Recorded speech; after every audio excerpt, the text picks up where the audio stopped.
Growing up in a traditional Hindu household, I've been exposed to so many cult rituals, which many a times included sacrificing animals of all sorts, sometimes a goat, a hen, pig, etc.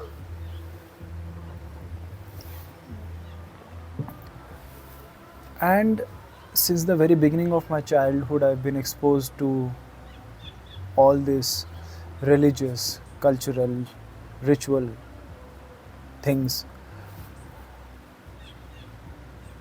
and I have heard stories as well. And now the conclusion is that I have heard so many stories that I can talk about this topic that I'm going to talk about how our visuals and our even spiritual and religious experiences are shaped through external influence, external stories, and not personal.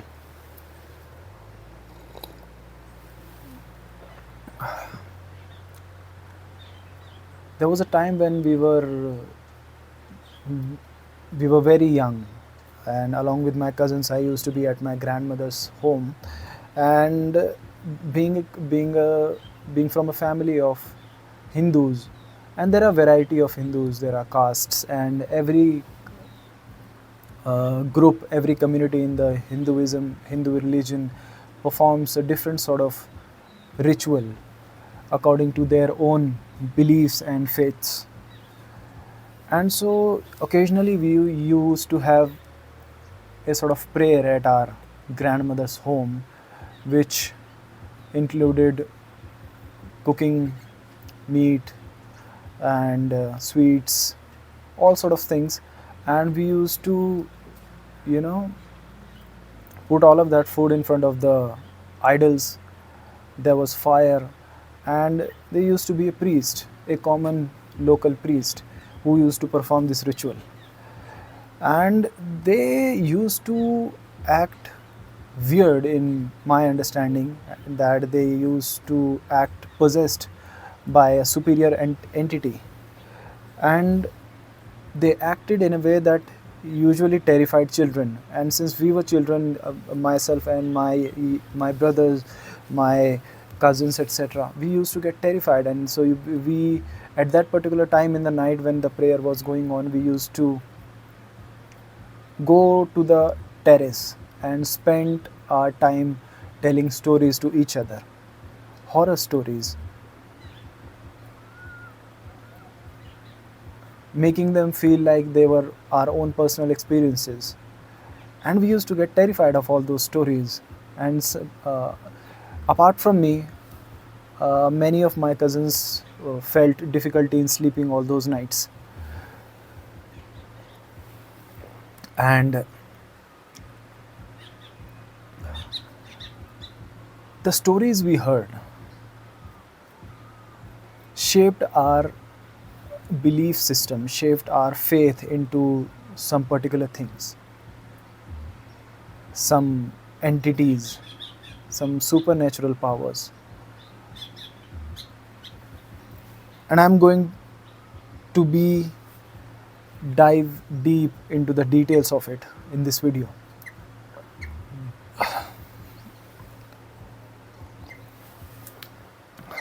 I used to hear from people that they experience those supernatural entities, especially when somebody died in our home. What we usually used to do was it's very funny to me right now. Whenever somebody died, we used to perform a ritual where that particular local priest, who used to be one of our relatives only,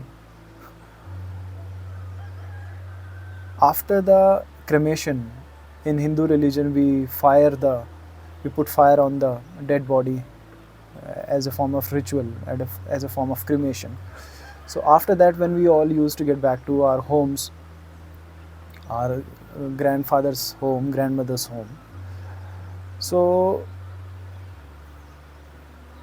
a particular experience about when my grandfather died was my uncle, who used to be the priest, who used to be the regular priest in our own house.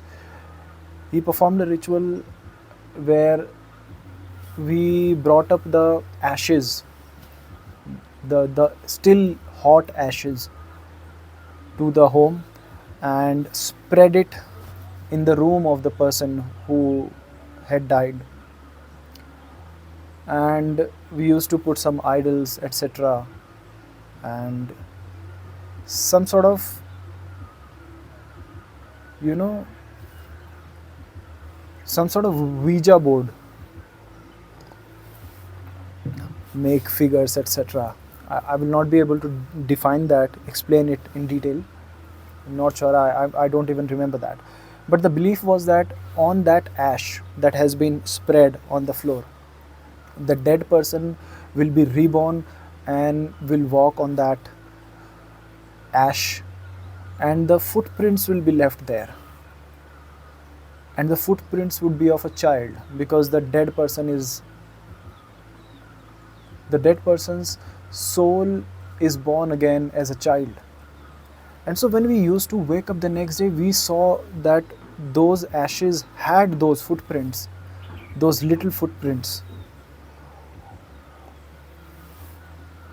And so we were many a times terrified, and many a times we thought it as a good thing that our loved ones have born again, reincarnated in a child's body.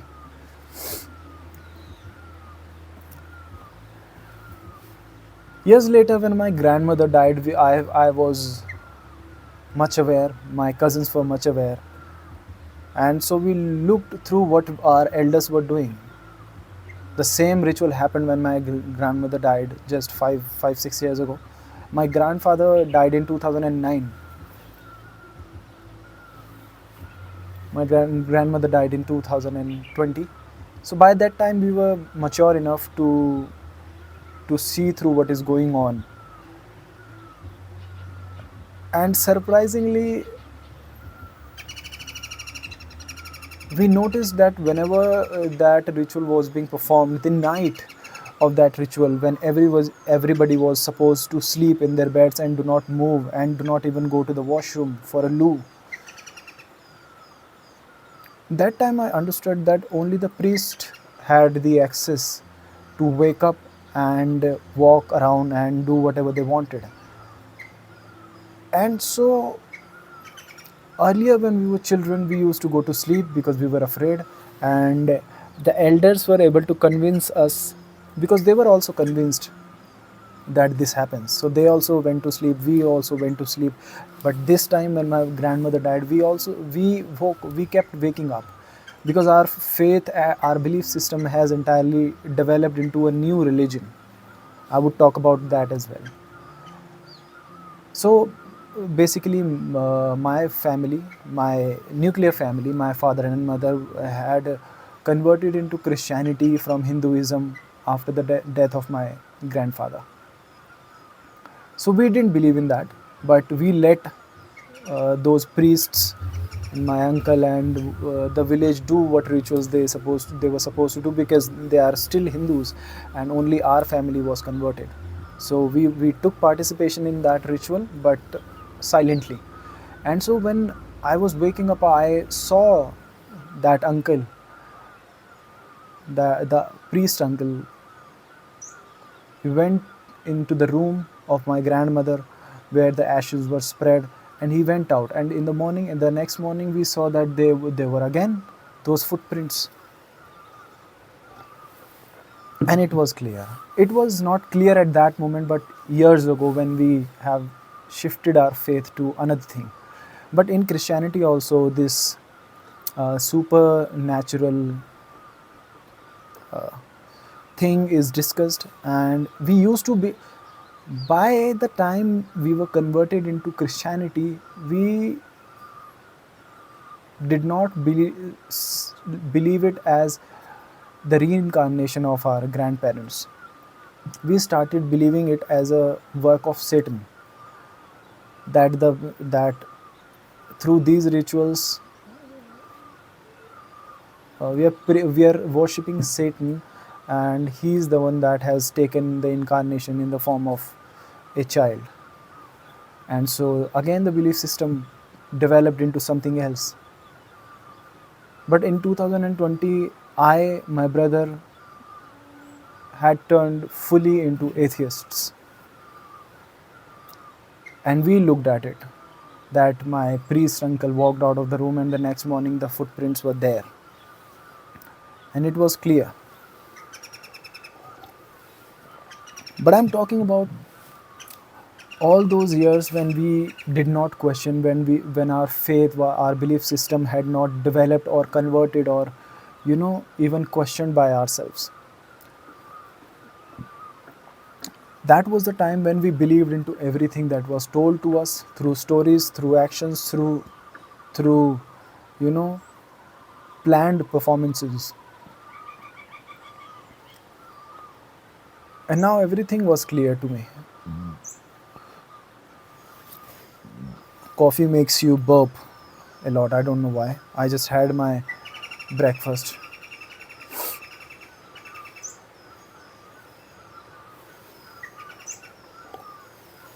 Life in nature is so beautiful, away from all the nonsense in the cities.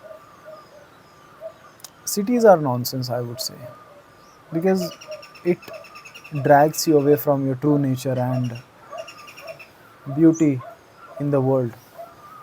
So much pollution, so much quarrel, so much noise, etc. Let's get back. So all these stories shaped our belief system, and through these stories only, I haven't gone into the depth of what we used to believe, etc. And every ritual included sacrifice of animals, so that we could please the supernatural power, the goddess or the god, or the you know whatever we call it.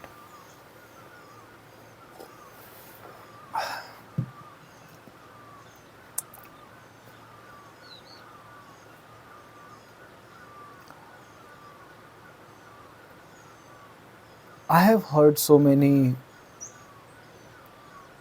personal experiences through people when they talk about their prayer experiences, not in group, but in personal spaces. When they sit in prayer, when they sit in meditation, when they are in problem, when they are very happy, and how at those points they have experienced, or even have seen, supernatural powers visibly. One specific incident, for example, my ex is a Hindu. We are good friends right now.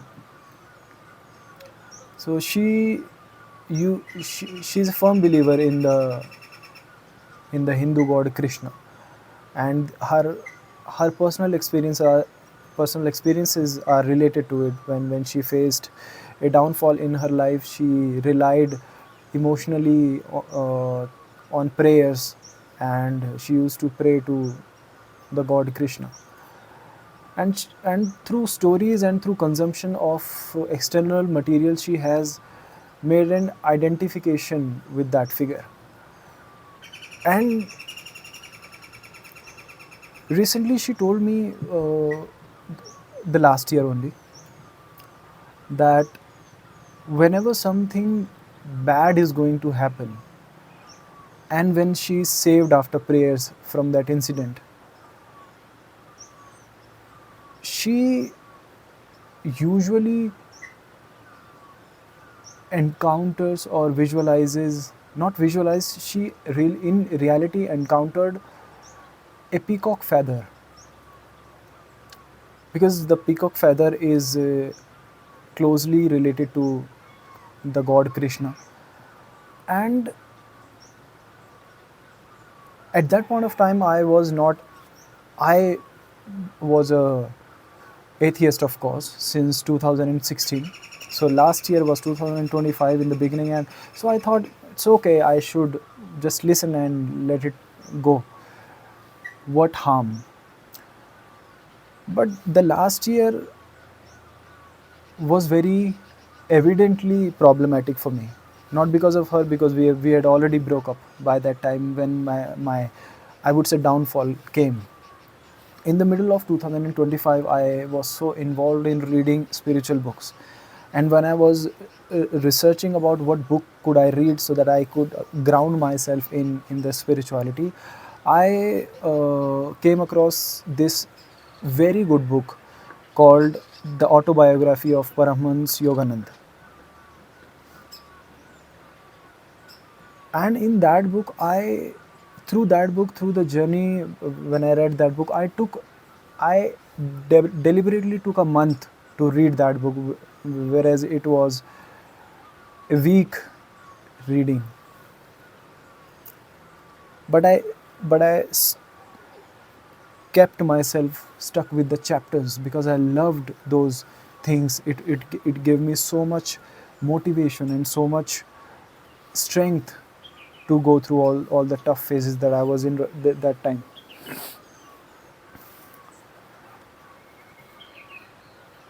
And I was meditating, reading that book and meditating long hours.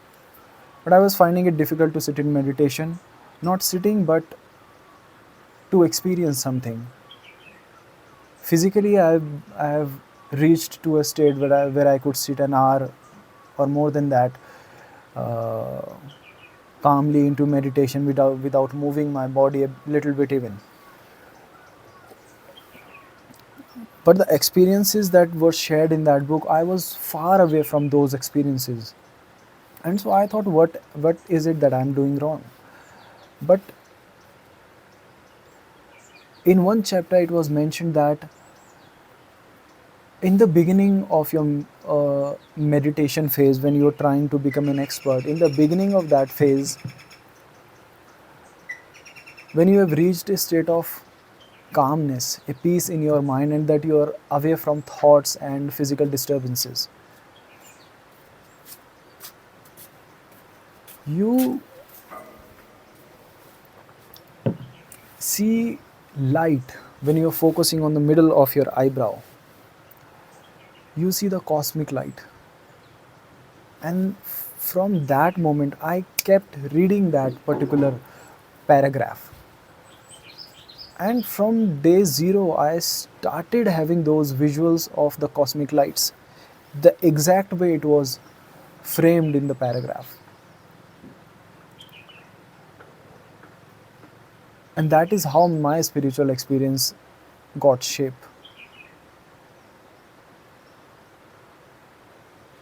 People from different sort of religions, for example Christianity, their entire lives they have heard, read about a particular God called Jesus in a white robe, and uh, when Jesus is not there, and if he sends his spirit to you, there is a dove, a white colored dove. And so many people, many Christians have shared those experiences openly, because in churches there is a session called testimonies. So every member of the church gets up, gets on the stage, on the pulpit, takes the mic, and shares their spiritual experiences, their sad life part, their happy life parts, etc., and whatever they're achieving through prayers and God, reading Bible, etc., whatever. So these experiences that have been taught to them through books and through preaches, speeches, they shared the same visual experiences of looking at God, the light that Jehovah showed when uh, Moses used to pray to him, and the white dove, the body of Christ. And Hindu people also, people who follow Hinduism, and they have been fed with the idea of a particular image of different gods. Many people follow Krishna, so they Krishna, the dusky colored guy. Many people follow Shiva, a person with a snake, a cobra wrapped around his neck. Many people believe in, you know, Lord Ganesha. Many people believe in the female entities, and they see those exact pictures which they believe in, and what has been fed to their subconscious. meditators like me, because all the visuals have been shaped through stories and books. Meditators see geometric shapes dangling around, so that we could focus on those shapes and they dangle around. We do not create it, it happens naturally, because we are in a state of flow, we are in a state of immense focus. So we do not create it, our subconscious know that it happens like this, so it generates it automatically.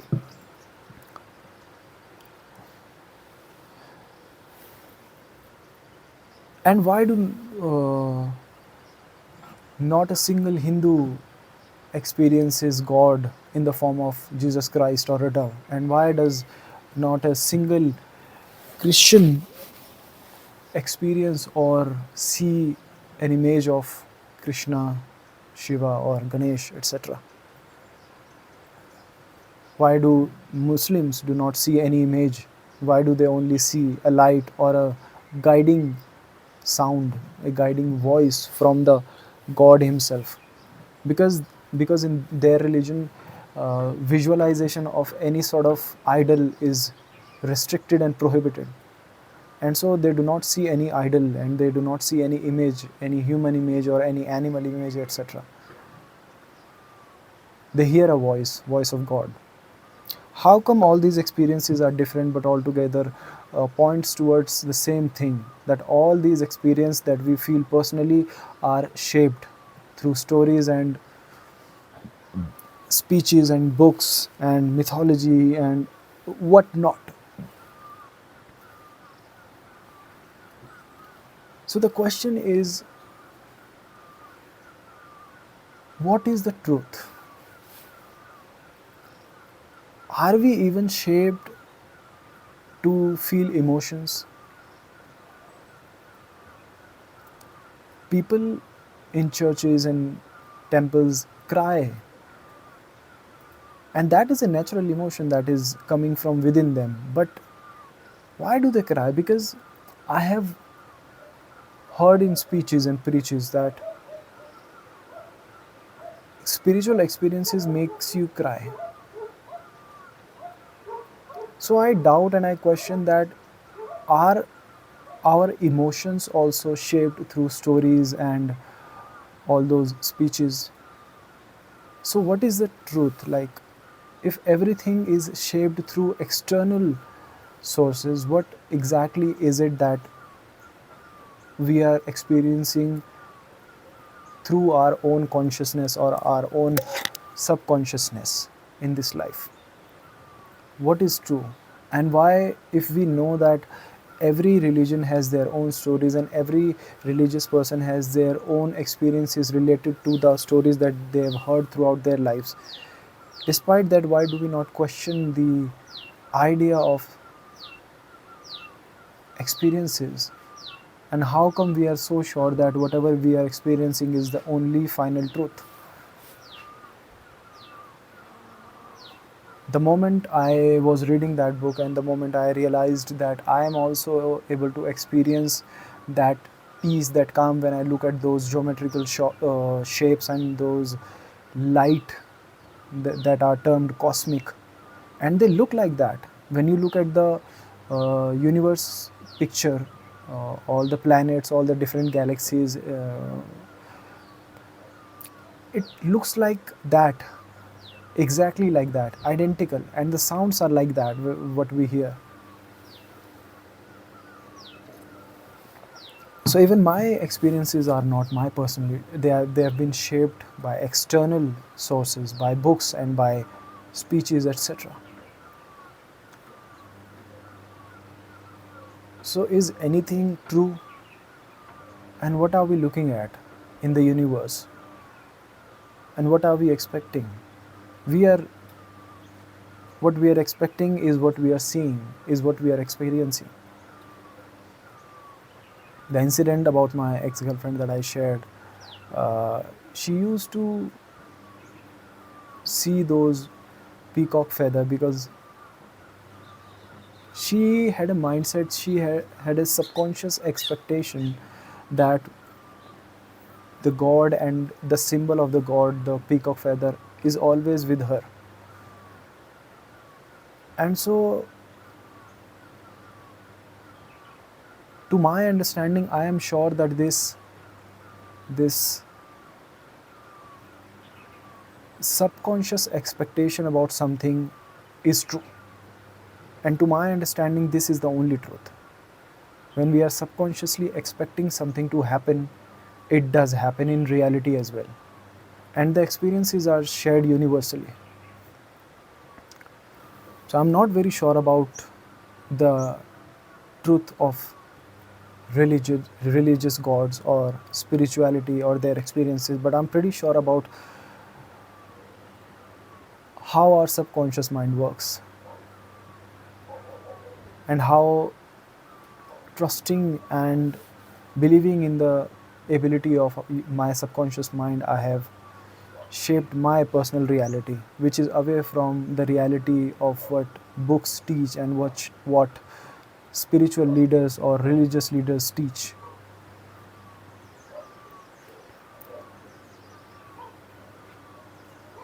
And so I invite you to have this question with yourself and ask your older beliefs, older faith systems, older rituals, what have you been doing or what we have been doing?